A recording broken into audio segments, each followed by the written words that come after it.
Welcome to it's UTV. నేను మీ రేణుశ్రీ. ఇక రీసెంట్గా అమెరికాలో వైట్ హౌస్ దగ్గర జరిగినటువంటి దాడులతో కూడా థర్డ్ వరల్డ్ కంట్రీస్ని కూడా దూరం పెడతామంటూ కూడా అమెరికా అనటం జరిగింది. ట్రంప్ ఒక విధానాన్ని తీసుకొని వస్తున్నారు. ఇక ఇదంతా ఒక పక్కన జరుగుతూ ఉంటే అంటే దీంట్లోకి అసలు ఏ కంట్రీస్ వస్తాయి? ఒకప్పుడు సెకండ్ వరల్డ్ వార్ టైంలో ఇండియాను కూడా థర్డ్ వరల్డ్ కంట్రీగా అనేవాళ్ళు. మరి అలాంటప్పుడు ఇప్పుడు ఇండియా దీంట్లో వర్తిస్తుందా, లేకపోతే ఇప్పుడు మారినటువంటి వాటి ప్రకారం కూడా అభివృద్ధి చెందినటువంటి దేశాలను థర్డ్ వరల్డ్ కంట్రీస్గా అంటున్నారు. మరి ఇవి వర్తిస్తాయా ఏంటి?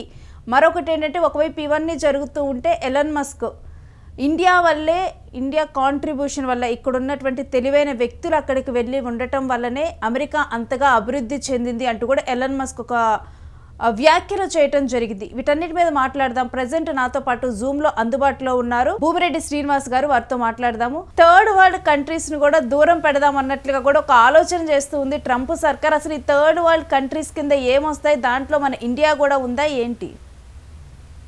యూజువల్గా థర్డ్ వరల్డ్ కంట్రీగా అయితే అంటే ప్రస్తుతానికి అయితే దానికి ఎక్కడ డెఫినేషన్ అయితే ఎక్కడ లేదండి.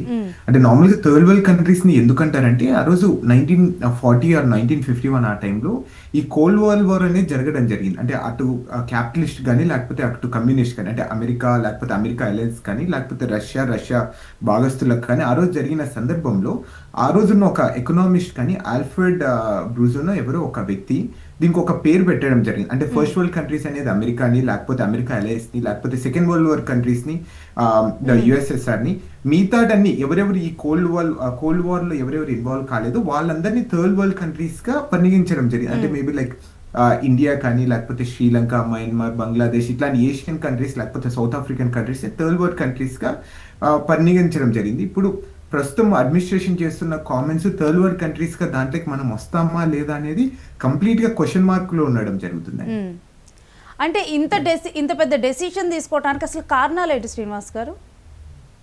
ద సింపుల్ థింగ్ ఏంటంటే అండి, అంటే సో మీ అందరికీ తెలుసు ఆల్రెడీ థ్యాంక్స్ గివింగ్ అనేది చాలా బాగా గ్రాండ్ గా చేస్తారు అమెరికాలో. ఈ థ్యాంక్స్ గివింగ్ ఆ టైంలో ఏమైందంటే నవంబర్ 28, 2025 వాషింగ్టన్ డీసీలో, అంటే which is the capital city of the United states, అక్కడ ఇద్దరు నేషనల్ గార్డ్స్ ఇలా నడుచుకుంటూ వెళ్తుంటే, which is near to the white house కి, అంటే ప్రెసిడెంట్ ఉన్న ప్లేస్ కి కొంచెం దగ్గర నియర్ లో ఒక ఆఫ్ఘన్ నేషనల్ వాళ్ళిద్దరిని షూట్అవుట్ చేయడం జరిగింది. దాంట్లో ఒకరు చనిపోవడం జరిగింది అండ్ ఒకరు తీవ్ర గాయాలతో ఉన్నాయి. అంటే ఇది తప్పకుండా ఎవరైనా కానీ హూఎవర్ అంటే ఇట్లాంటి క్రైమ్ చేసినప్పుడు it's is against the society అయినప్పుడు ఎవరే కానీ దీన్ని యాక్సెప్ట్ చేయరు. ఎప్పుడే కానీ ఒక వ్యక్తి ప్రాణాలు తీస్తేనేదాన్ని ఎప్పుడే యాక్సెప్ట్ చేయని సమాజంలో మనం బతుకుతున్నాం. అలాంటి జరిగినప్పుడు సో ఈ ఒక ఆఫ్ఘన్ నేషనల్, అంటే ఆ చంపిన వ్యక్తి ఒక ఆఫ్ఘన్ నేషనల్ అండి. సో అతను ఎందుకు చంపారు అనే దాని గురించి డిస్కషన్ వచ్చినప్పుడు అప్పుడు ట్రంప్ తీసుకున్న డెసిషన్ ఇదంతా అండి. అంటే ఈ గ్రీన్ కార్డ్స్ ని ఆపేయాలి, ఆఫ్ఘన్ నేషనల్స్ గ్రీన్ కార్డ్ సుమారు 190,000 మందికి ఆపేయాలి అనేది చెప్పడం జరిగింది. అయితే శ్రీనివాస్ గారు, ఇప్పుడు అమెరికాలో దాడులు జరగటం ఇదే మొదటిసారి కాదు. గత కొంతకాలంగా కూడా చాలా దాడులు జరిగాయి. కానీ ఇప్పుడే ఇలాంటి ఒక డెసిషన్ బయటికి రావటం, సో దీని గల కారణాలు ఏంటంటే, సో మనందరికీ తెలుసండి, ఇప్పుడు గత 20 సంవత్సరాలు అంటే 2021 దానికన్నా ముందు సుమారు 20 సంవత్సరాల వరకు 20 సంవత్సరాలు అమెరికా ఇక్కడున్న అమెరికా నేవీ కానీ ట్రూప్స్ కానీ ఆఫ్ఘనిస్తాన్లో ఉండడం జరిగింది. అంటే ఈ టెర్రరిస్ట్ ని కర్టెల్ చేయాలి, అక్కడున్న మళ్ళీ డెమోక్రసీని అనేది తీసుకొని రావాలి అనే ఒక ఇంటెన్షన్తో అమెరికా ట్రూప్స్ అక్కడ ఆఫ్ఘనిస్తాన్లో ఉండడం జరిగింది. ఆ రోజు తాలిబన్ల మీద వీళ్ళు అమెరికన్ ట్రూప్స్ ఫైట్ చేస్తున్నారు. చేస్తున్నప్పుడు అక్కడ కొంతమందికి హెల్ప్ చేయాలి కదండి. అంటే లైక్ సర్వీస్ సెక్టర్ లో కానీ, లేకపోతే వీళ్ళకు అక్కడ ఆఫ్ఘన్ లాంగ్వేజ్ రాకపోవడం వల్ల కొంతమంది వీళ్ళకి హెల్ప్ చేయడం కానీ, లేకపోతే వీళ్ళతో కలిసి పనిచేసింటారు సీక్రెట్ ఏజెంట్స్ గా కానీ ఎక్కడెక్కడ ఉన్నారు గుర్తించడానికి. సో ఆ టైంలో వీళ్ళు కొంతమంది పనిచేసిన వాళ్ళని 2021లో విత్డ్రా చేసుకోవడం జరిగింది. అంటే ఆఫ్ఘనిస్తాన్ నుండి అసలు మీరే పరిపాలించుకోండి తాలిబన్లు అనేది చెప్పి వీళ్ళు అమెరికాకి రావడం జరిగింది. ఆ రోజు అమెరికాకు వచ్చినప్పుడు మనం చూసుకున్నాం అంటే పరిస్థితులు ఆఫ్ఘనిస్తాన్ లో ఎలా ఉంటాయి, ఎంత సీరియస్ గా ఉంటాయి. అంటే టార్చర్ కానీ, లైక్ పబ్లిక్ హ్యాంగింగ్ కానీ, చంపేయడం కానీ, ఇవన్నీ which is very common under the Taliban, అంటే వాళ్ళ క్రిమినల్ చట్టాలకు కానీ ఏవైనా కామన్. వీళ్ళకి ఏమన్నా అవుతుందా అంటే మనకు అమెరికన్ కి హెల్ప్ చేసిన వాళ్ళకి ఏమన్నా అయిపోతుందా అనే ఒక ఇంటెన్షన్, సో వీళ్ళందరికీ ఒక చిన్న ప్రోగ్రామ్ తీసుకొని రావడం జరిగింది.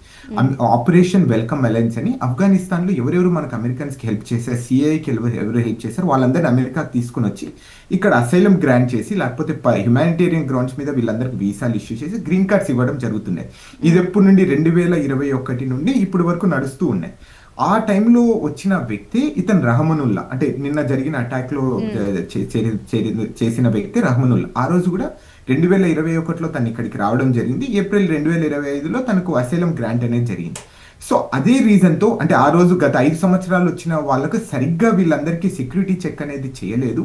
వీళ్ళందరికీ సెక్యూరిటీ చెక్ అనేది మళ్ళీ మనం చేయాలి అని ఒక ఇంటెన్షన్తోనే ప్రస్తుతం డెసిషన్ అనేది తీసుకొని రావడం జరిగింది.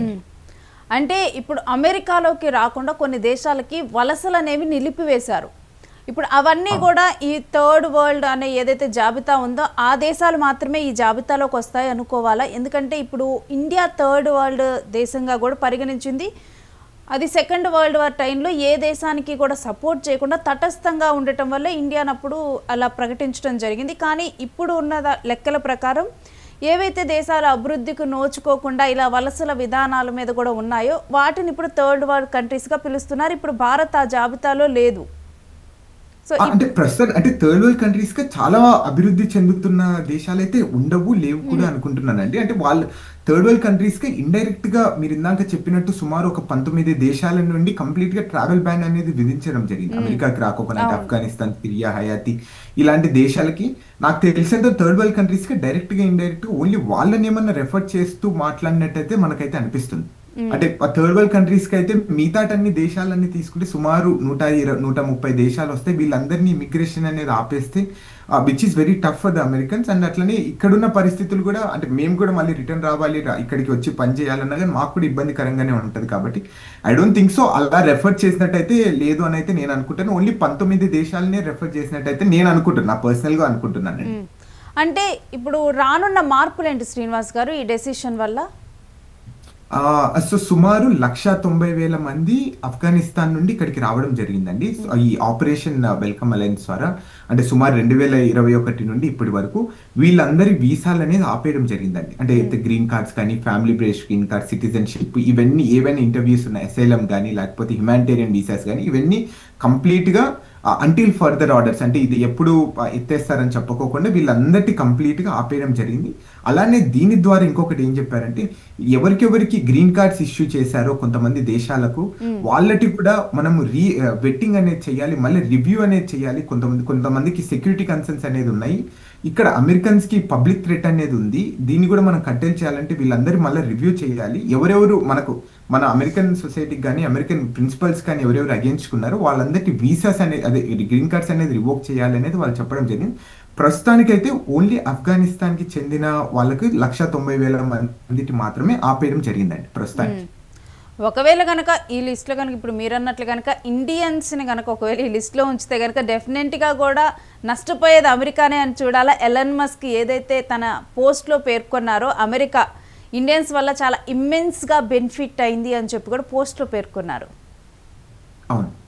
And so I don't think so అంటే బైలేటరల్ గా లాస్ అవుతామని అయితే నేను అనుకుంటున్నానండి. అంటే ఓన్లీ ద అమెరికా లాస్ అవుతుంది అని అయితే so which is not correct. అంటే మేబీ లైక్ హయ్యర్ పర్సెంటేజ్ వీళ్ళు ఏమైనా లాస్ కావచ్చు, మిగతాది కూడా మనం కూడా మన ఇండివిజువల్స్ కూడా లాస్ అవుతామని అయితే నేను అనుకుంటున్నాను. I'm pretty sure even like Elon Musk కానీ పెద్ద పెద్ద దిగ్గజాలు కూడా దే హ్యావ్ బీన్ కన్సిడరింగ్ అంటే H1B అనేది చాలా ఇంపార్టెంట్ అమెరికన్ ఎకనామిక్ కానీ అమెరికన్ ఐటీ సెక్టర్లో లేకపోతే ఏఐలో గ్రోత్ కావాలి, తప్పకుండా H1B అనేది కావాలి. ముఖ్యంగా ఇండియా నుండి వచ్చే skill workers who are more intelligent in the ఈ స్పెషాలిటీ ఆక్యుపేషన్ లో ఉన్న వాళ్ళు మనకు కావాలి అని అయితే చాలా గుర్తించడం జరిగింది. I'm pretty sure even like so current administration కూడా కొన్ని సందర్భాల్లో చెప్పడం జరిగింది H1Bs అనేది మనకు కావాలి, H1Bs అనేది దాని ద్వారానే కొన్ని ఐటీ సెక్టర్ అనేది మనకు వర్క్ అవుతుందని అయితే చెప్పడం జరిగింది. కానీ వాళ్ళు కొన్ని క్లెయిమ్స్ చేస్తున్నారు అంటే స్టేటింగ్ దట్ అంటే కొన్ని దీంట్లో ఫ్రాడ్స్ అనేది నడుస్తున్నాయి, కొన్ని స్కామ్స్ అనేది జరుగుతున్నాయి. అంటే ఎవ్రీథింగ్ అండి. అంటే జనరల్ గా 99% మంచి ఉంటే తప్పకుండా 1% అనేది ఎవరొకరు దీన్ని మిస్యూజ్ చేసే వాళ్ళని అయితే ఉంటారు. వాళ్ళని పట్టుకొని అందరినీ H1B వీసాస్ ని మనము బ్లేమ్ చేయడం అనేది కరెక్ట్ కాదైతే నేను అనుకుంటున్నాను. అయితే ఎలన్ మస్క్ చేసిన ఈ పోస్ట్ మీద అసలు మీ అభిప్రాయం ఏంటి శ్రీనివాస్ గారు? సో ఐ రియల్లీ అంటే దాన్ని తప్పకుండా ఫర్గానే మనం ఆర్గ్యూ చేయాల్సింది ఉంటుందండి. అంటే Elon Musk has been clearly stating from very beginning అంటే H1B వర్కర్స్ అనేది చాలా కావాలి మనకు. ఎందుకంటే మనం మళ్ళీ అమెరికా గ్రేట్ అగైన్ అనేది చేయాలంటే తప్పకుండా స్కిల్ వర్కర్స్ ఉంటేనే మనం అదంతా సాధించగలం అనేది అయితే చాలా క్లియర్ గా తను చెప్పడం జరిగింది. I really accept it. అంటే సేమ్ అలా ఆ అనుగుణంగానే ప్రస్తుతం అడ్మినిస్ట్రేషన్ కూడా వెళ్తాదని అయితే నేను అనుకుంటున్నాను అండి ప్రస్తుతం. అమెరికా డెవలప్మెంట్లో ఇప్పుడు ఒక్కసారి కనుక ఎలన్ మస్క్ పోస్ట్ మీద మనం మాట్లాడుకుంటే భారతీయుల డెవలప్మెంట్ అంటే భారతీయుల కృషి ఎంత ఉంది అంటే మనం మన గురించి ఏం మాట్లాడొచ్చు? ద సింపుల్ ఆన్సర్ అండి. So the most of the fortune 500 companies, అంటే ఫార్చ్యూన్ 500 కంపెనీస్, పెద్ద పెద్ద టర్న్ ఓవర్ ఉన్న వాళ్ళు, రెవెన్యూ ఉన్న వాళ్ళ దాంట్లో ప్రస్తుతం ఉన్న సిఇఓస్ కానీ అక్కడ ఉన్న ఎంప్లాయీస్ కానీ ఆల్మోస్ట్ అంటే సిఇఓస్ లేకపోతే హయ్యర్ మేనేజ్మెంట్ దాంట్లో ఉన్న వాళ్ళు 50% మంది ఉన్నారంట. అండ్ అట్లనే చిన్న చిన్న $1 బిలియన్ స్టార్ట్అప్ కంపెనీస్ రెడీ చేసిన దాంట్లో ఈ H1B మీద వచ్చి సుమారు 70% మంది ఈ $1 బిలియన్ స్టార్ట్అప్ కంపెనీస్ పెట్టారు. అంటే ఈవెన్ లైక్ ఇప్పుడు ప్రస్తుతం మీరు తెలిసింటది, పర్ప్లెక్సిటీ అనేది one of the most famous AI platform. ఇప్పుడు అంత అది కనుగొనిండేది కూడా one of the co founder మనకు ఇండియాకి చెందిన వ్యక్తి Aravind Srivastava. So which is very great. అంటే తను కూడా H1B మీద వచ్చేసి F1B మీద వచ్చేసి ఈ రోజు ఒక one of the most $1 billion లేకపోతే one of the most revenue company స్థాపించింది ఒక ఇండియన్ గా వాళ్ళు పరిగణిస్తారు కూడా. అంటే గతం నుంచి కనుక మనం మొదటి నుంచి కనుక చూసుకుంటే డెఫినెట్గా కూడా ఇలాంటి అంటే ఒక మాస్టర్ మైండ్స్ ఇండియా నుంచి వెళ్ళినటువంటి మాస్టర్ మైండ్స్ చాలా మంది ఉన్నారు. అందులో తెలుగు వారు కూడా ఎక్కువగా ఉన్నారు. అవునండి, అదైతే నిజమండి. అంటే ఈవెన్ లైక్ రైట్ నౌ ఇప్పుడు మనం చూసుకుంటే this my only personal estimation అండి. యూజువల్ జనరల్ గా 70 నుండి 75% వరకు H1Bs ఇండియాకి వెళ్తాయి అని అయితే చెప్తుంటారు. కానీ నేను my expectation is minimum 30 to 35% of the H1Bs ముఖ్యంగా మన తెలుగు రాష్ట్రాల వాళ్ళకు H1Bs వస్తాయని నేను అనుకుంటున్నాను.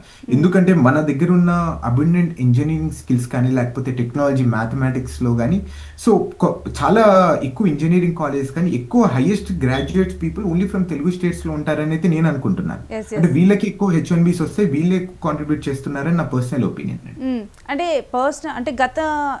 బిఫోర్ కూడా చాలా మంది అన్నారు తెలుగువారు మ్యాథమెటిక్స్లో చాలా అడ్వాన్స్డ్గా ఉంటారు, వాళ్ళకి చాలా బాగా కూడా మ్యాథ్స్ వస్తాయి. ఎందుకని ఎక్కువగా కూడా ఇప్పుడు ఎన్ఆర్ఐస్ చూసినా కానీ తెలుగువారే ఎక్కువగా ఉంటారు. అక్కడ ఎక్కువగా కూడా లైక్ ఓన్గా కంపెనీస్ నడిపేవారు కానీ వీరందరూ కూడా తెలుగువారు ఉంటారంటారు. అవునండి, విచ్ ఈస్ వెరీ ట్రూ అండి. అంటే అది మనం ఆ ఫ్యాక్ట్ ని యాక్సెప్ట్ చేయాలి. సో ఎందుకంటే like it's whole part of an India, only మనం Andhra Pradesh is the part of the greater India కాబట్టి తప్పకుండా we need to appreciate it. ఎందుకంటే మనకి ఇంజనీరింగ్ స్టూడెంట్స్ కానీ గ్రాడ్యుయేట్స్ కానీ విపరీతమైన ఎక్కువగా ఉంటారు. We are more on the science and technology. అంటే ఈవెన్ మనకు తెలిసిన ప్రతి ఇంటికి ఒక ఇంజనీరింగ్ స్టూడెంట్ ఉంటాడు అనేది ఒక చిన్న ఆర్గ్యుమెంట్ అనేది ఉంటుంది. ఎవరిని అడిగినా కానీ మీ కొడుకు ఏం చేస్తారని తప్పకుండా సాఫ్ట్వేర్ ఇంజనీర్ అనేది చెప్తారు. So maybe because of that అంటే మోర్ పీపుల్ అమెరికాకి వచ్చేసి ఇక్కడ మాస్టర్స్ చదివి అట్లనే H1Bs లో ఉండడం కూడా మన వాళ్ళు ఎక్కువ ఉండడం జరుగుతుంది. ఇక మనం ఎలన్ మస్క్ పోస్ట్ చూస్తే కనుక డెఫినెట్గా కూడా ఇండియన్స్ అమెరికా ఇమ్మెన్స్ బెనిఫిట్ పొందింది ఇండియన్స్ నుంచి అని కూడా ఎలన్ మస్క్ చేసిన పోస్ట్ డెఫినెట్గా కూడా మనం దాన్ని యాక్సెప్ట్ చేయొచ్చు. అంటే ఇంకొంచెం కూడా దానికి హైప్ కూడా ఇవ్వచ్చు. ఎందుకంటే మనం కొంతకాలంగా చూస్తే కనుక అమెరికాలో సెటిల్ అయినటువంటి ఇండియన్స్ వల్ల అంటే ఇండియన్స్ అనేవాళ్ళు డెఫినెట్గా కూడా తెలివైన వాళ్ళు అని చెప్పి చాలా మందిలో కూడా ఒక నమ్మకం ఉంటుంది. అందులో తెలుగువారైతే డెఫినెట్గా కూడా తెలుగువారు ఎక్కడికి వెళ్ళినా కానీ ఏ మూలకు వెళ్ళినా కానీ వాళ్ళు ఎలాగైనా బతికేయగలరు అని చెప్పి కూడా నమ్ముతూ ఉంటారు. సో ఎలన్ మస్క్ పెట్టిన పోస్ట్ కూడా ఇప్పుడైతే ఇండియన్స్ అంటే అమెరికా గ్రోత్లో ఎంత పార్ట్ అయ్యారనేది కూడా ఎలన్ మస్క్ పెట్టిన పోస్ట్ అయితే తెలియజేస్తూ ఉంది.